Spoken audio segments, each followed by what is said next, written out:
Now it's day 2 of the Duke and Duchess of Sussex's tour of Nigeria and what many are calling a royal tour on their terms. But commentators have noted that Nigeria is actually the 12th most dangerous country in the world, and the military base that Harry travelled to is somewhere that the Foreign Office is actually advising against visiting.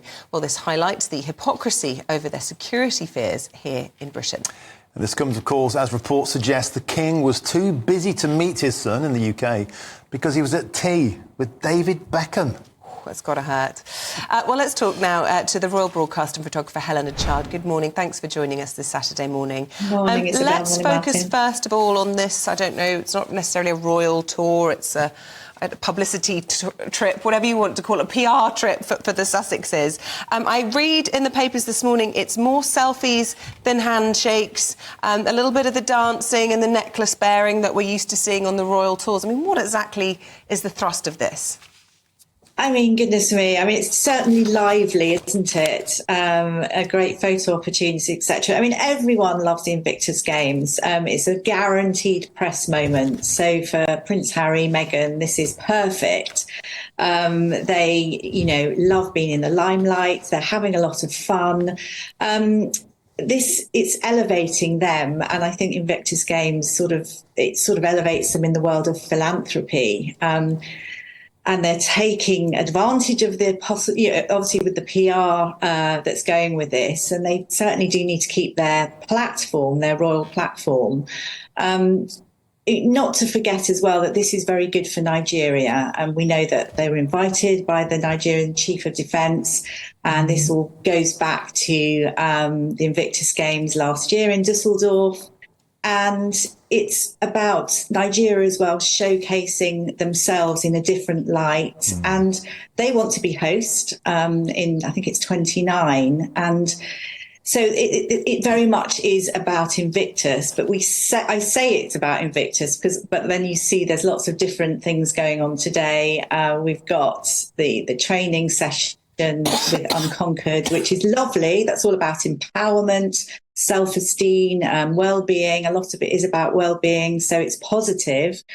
I do know that I think Meghan is going to be co-hosting an event, Women in Leadership, today, so that's an interesting one. I suppose, in a way, we can think there are lots of people within the military, far more in Nigeria, something like 230,000 people serving, of which 30%, funnily enough, are women, as opposed to 17% elsewhere.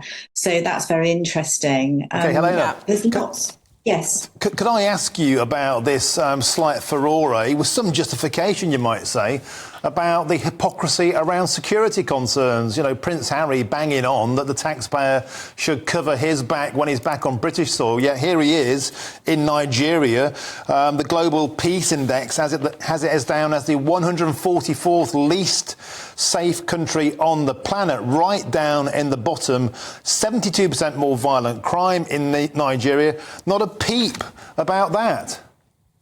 Absolutely. I mean, it's madness, I feel. And they're very much in the hands of the Nigerian government. I mean, this obviously, again, has not been signed off by our government, and, anything could happen. But remembering as well that not just that, the security and everything that they're providing is being paid for. So that's another controversy, because I think at least three quarters of the country are in poverty.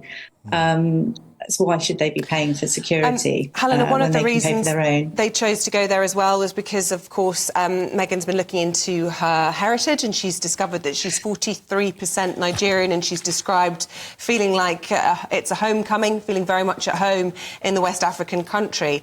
And yet we're told, I read in the paper this morning that she actually came to the UK to pick Harry up en route there, but didn't step foot out of the Windsor suite at Heathrow Airport. So little is her affection, or small is her affection, for us here in the UK, where she had a huge wedding, welcomed into the royal family, but feels more at home in a country she's never visited before.